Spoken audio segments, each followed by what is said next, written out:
Hey everybody, I hope you all are doing well and welcome back to Michael's Matters. Now, if this is your first time watching the video, I am Michael. Hello. And today we are going to take it back old school and talk about one of the programs that we first started talking about that has a huge effect on many older Americans, seniors, and folks on Social Security programs like Social Security Retirement, Social Security Disability SSDI, as well as Supplemental Security Income SSI, as well as Railroad Retirement and VA benefits. It's a program that a lot of them rely on to help them make ends meet, which is food stamps, or as is known by its modern name, the Supplemental Nutritional Assistance Program, or SNAP. Now, this program has been one of the pillars of the foundations of help that many Americans receive over the last couple of years during the pandemic. There were increases in the baseline SNAP benefits, that was to start, as well as pandemic emergency allotments, which we're going to talk about today, and also the relaxing of eligibility rules and even new programs altogether like the pandemic EBT or P-Ebt programs that were implemented.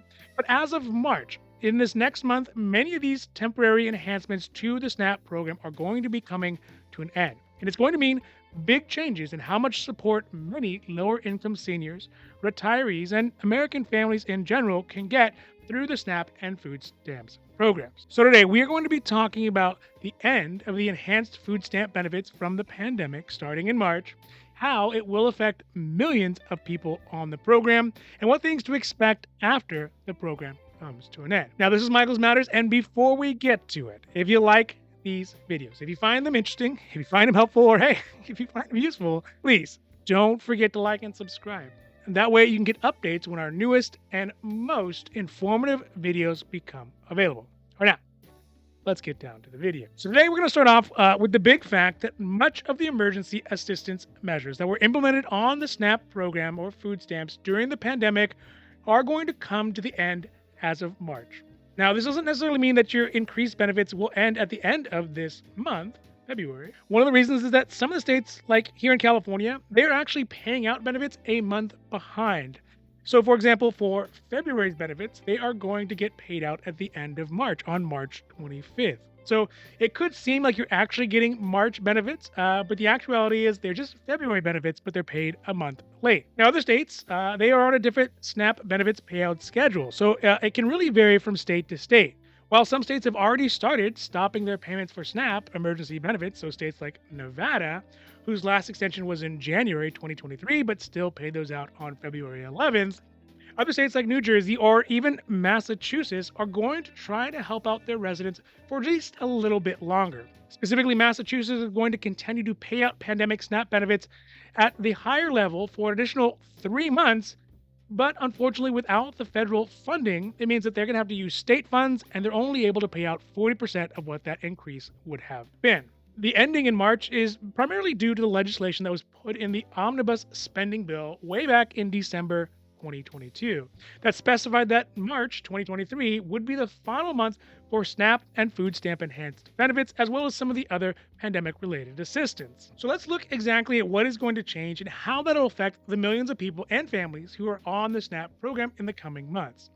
First, and the biggest change will be in the amount of benefits that people are receiving, because one of the key changes that were made during the pandemic was to allow anybody who was eligible for SNAP or food stamps, regardless of what their income was, to automatically be given the max amount of allowed food stamp benefits monthly. This is very, very different from the normal SNAP eligibility process and payout, where people who had higher income, again, within the confines of the program, well, they would get less benefits. And folks who had lower incomes within the program eligibility criteria, well, they would get more benefits to make sure that the limited amount of resources, the most of them, got to the people who needed the most help.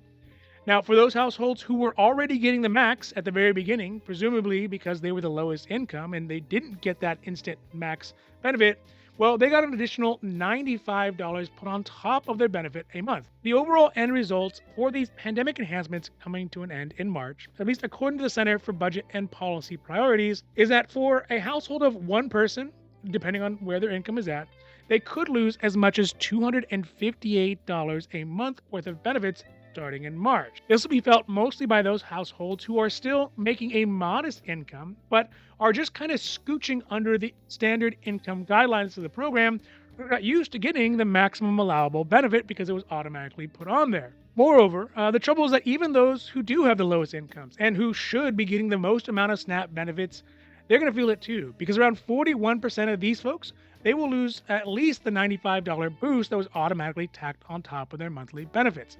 So what that means in numbers is that their monthly food stamp benefits are going to go down from $376 a month down to $281 a month. And the numbers, they get even more dramatic when we look at the average three-person household, who will lose around, on average, $197 a month in benefits. But again, for those higher income families who are just kind of squeaking under the income criteria, 18% of them, in fact, will lose as much as $441 a month in food stamp benefit. Lastly, if we can even bring it down to specific age groups, we can see that older Americans and seniors and retirees, who actually make up 28% of the households who are getting SNAP benefits, they are going to experience it once these emergency allotments end in March. So yeah, this is going to hit a lot of folks real hard. But there are silver linings, I guess, to the cloud. Maybe not silver linings, but things that make it not as bad as it could have been. Some of these things have just been kind of done by coincidence, and the others are directly related to the legislation that's been put in act over the last couple of years. First is that there is a cost of living adjustment, or COLA, for SNAP. Now, I know a lot of people who are on Social Security programs are accustomed to getting a COLA. I guess in any sort of pension programs, there tends to be a COLA that helps them keep their benefits up with the cost of rising costs and inflation. Now, whether it is or not, I mean, that's a discussion for another video, but back in October 2022, the COLA kicked in for folks on SNAP, and it meant that across the board, both the minimum and the max amount of benefits that someone could get from food stamps got a 12% boost in their benefits. The downside to this, though, is that like Social Security, food stamps COLA is adjusted only once a year in June. And as you and I, and basically anybody who enjoys a sunny side egg knows, the cost of food, specifically eggs and other daily essentials, have gone up way more than 12%. In fact, if we look at the inflation data from the BLS, that's the Bureau of Labor Statistics, and these are the folks who track this kind of things, that in December 2022, it shows that eggs went up by 15% in comparison to where they were pre-pandemic, which I think literally, if you look it up in the government dictionary, is the definition of highway robbery. No, wait. it's extraordinary. The increase now, anybody? Ugh, rough crowd. But seriously, it is quite bad. Also, the same thing goes for things like flour and prepared flour mixes, which are essential to making food at home, which increased by 23.2% against what their cost was just in August 2022. Now, another and maybe lesser known change that went into effect that will help SNAP and food stamp recipients moving forward, and it went really super unnoticed, was a change in the formulary that the government used to calculate the cost of food that updated their version of the Thrifty Food Plan, which is the basis for the SNAP benefits that calculates dietary patterns, consumptions, and the types of food that are being consumed by the average American family, puts it into a formula, spits out how many calories they need, and then translates that in the number of dollars per calorie. So it's kind of complicated and confusing and really not all interesting. But the interesting part is that it is finally updated since 1970, when, by the way, eggs were at 60 cents a dozen. With the calculator going up, it means that even under the new standard SNAP benefit structures, households will be getting more than they would have otherwise once the emergency allotments end. Put real numbers on it, again, the CBPP, again, estimates that right now, the average American family is getting about $9 per day per person in food benefits from food stamps. With the updated calculation on the Thrifty Food Plan and the COLA, it means that after the emergency allotments are rescinded, their benefits will go down for sure, but they're going to go down to $6.10 per person per day. But if they had not been enacted, it would have gone down all the way to $4.75 per person per day. So that is still quite a dramatic difference. So overall, thinking about the SNAP and food stamp situation, I guess I'm kind of sort of two minds of how things are going. First, there are families out there that are struggling and undoubtedly trying to make ends meet. And these additional benefits over the last couple of years have helped them out a lot to stay afloat and be able to feed their families. So in that sense, the ending of this program, it's going to put a lot of Americans and seniors and retirees who rely on these additional benefits back into a tough spot. So in that sense, it's bad. But on the other hand, SNAP as a program, look, it does need to be overhauled. And these temporary measures showed what it could be and the good it could do. But while these measures are impactful and they are there, they're also temporary. And the Standard SNAP program is never going to get the much needed updates it should and needs and the people justified to have if it never ends. Additionally, for those folks who are able to work, now is pretty much the best time, at least in my lifetime, to be looking for work. There are so many companies right now that are dying for workers, essentially at every level of skill and experience.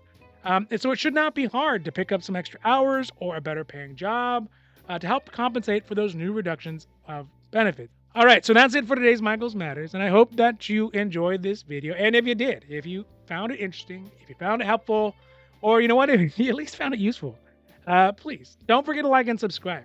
That way you can get updates when our newest and most informative videos become available. So, Michael Matters, I'm Michael, hoping that you take care of yourself, take care of others, and have a happy, healthy